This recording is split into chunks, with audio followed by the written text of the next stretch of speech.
J'ai enfin craqué le code pour la zone 2 et j'ai seulement commencé mon entraînement pour un 10 km il y a une semaine.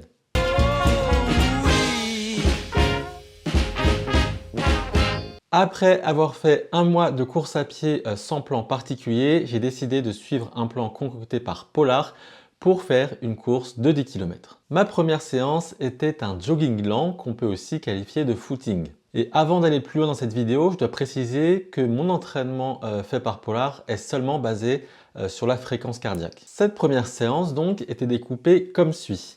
10 minutes en zone 1 à 2, 15 minutes en zone 3 et 5 minutes de récupération en zone 1 à 2. Et dès les premières minutes, donc pendant l'échauffement, c'est parti en sucette et je suis directement parti en zone 3. Pour m'en rendre compte, j'ai pas eu besoin de jeter un coup d'œil à ma montre.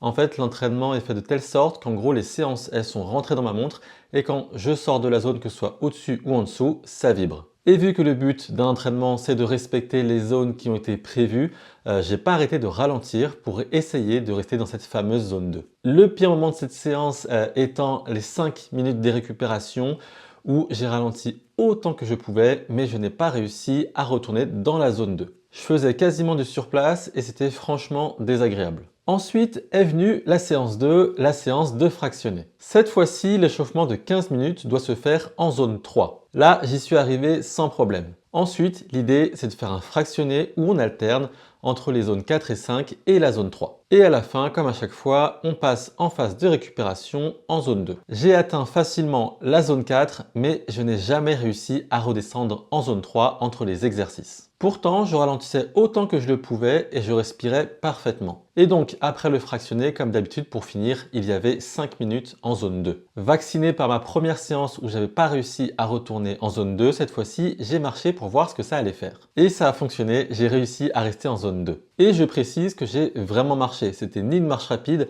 ni une marche dans du dénivelé positif. Cette séance m'a contrarié parce que je n'ai pris aucun plaisir à ne pas réussir à rester dans mes zones. Je cours avant tout pour le plaisir et pas pour échouer. Du coup, j'avais un sentiment amer. Pour ne pas rester sur un échec, j'ai donc fait beaucoup de recherches. J'ai regardé des vidéos YouTube, j'ai lu des articles, j'ai regardé des TikTok, je suis même allé sur Reddit. Et finalement, c'est de Reddit qu'est venue la lumière. En gros, plein de personnes se plaignent de ne pas réussir à courir dans la zone 2. Et en fait, le problème vient tout simplement du réglage des fréquences cardiaques et donc des zones qu'il y a dans leur montre. Je n'y avais jamais pensé, pourtant j'ai ma montre depuis 4 ans et je fais du vélo avec, mais en fait, les fréquences cardiaques et donc les zones sont réglées de façon standard, c'est-à-dire qu'elles s'étaient faites de façon automatique. Ensuite, de fil en aiguille, j'ai découvert la personne qui m'a soulagé d'un poids, Karvonen. C'est un gars qui a créé une formule afin de trouver ces zones de fréquence cardiaque personnalisées. Ce sont des calculs un peu chiants, mais je vais essayer de vous résumer ça clairement. En gros, les fréquences cardiaques de base qu'il y a dans toutes les montres, elles se basent sur une fréquence cardiaque au repos qui est à 0. Lui, il s'est dit que c'était pas logique et il s'est dit que c'était plus pertinent de prendre la vraie fréquence cardiaque au repos. Et pour trouver votre fréquence cardiaque au repos, c'est très simple. Au réveil, allongez-vous, détendez-vous et au bout de 5 minutes, notez votre fréquence cardiaque et vous aurez votre fréquence cardiaque au repos. Pour calculer ces zones de fréquence cardiaque selon la méthode de Karvonen, il faut 2 mesures. Votre fréquence cardiaque au repos, je vous ai déjà expliqué comment on pouvait la trouver, et également votre fréquence cardiaque maximum. Une fois que vous avez ces 2 mesures, rendez-vous sur un calculateur. Je vous mets le lien de celui que j'ai utilisé dans la description. Et là, vos galères de zone 2 vont disparaître et vous allez pouvoir reprendre du plaisir à suivre votre plan d'entraînement. Je précise que j'ai mis 2 liens pour des calculateurs en ligne Karvonen dans la description. Comme ça vous permet de vérifier avec les deux que vous avez des résultats similaires. Le premier que j'avais utilisé, il datait de 2015 et je pense qu'il y avait un petit problème parce que je n'ai pas obtenu les mêmes résultats qu'avec les 2 liens que je vous ai mis dans la description. Donc pensez bien à vérifier entre plusieurs calculateurs pour voir que vous avez bien vos bonnes zones. Ensuite, une fois que vous avez utilisé le calculateur, il ne vous reste plus qu'à rentrer vos bonnes zones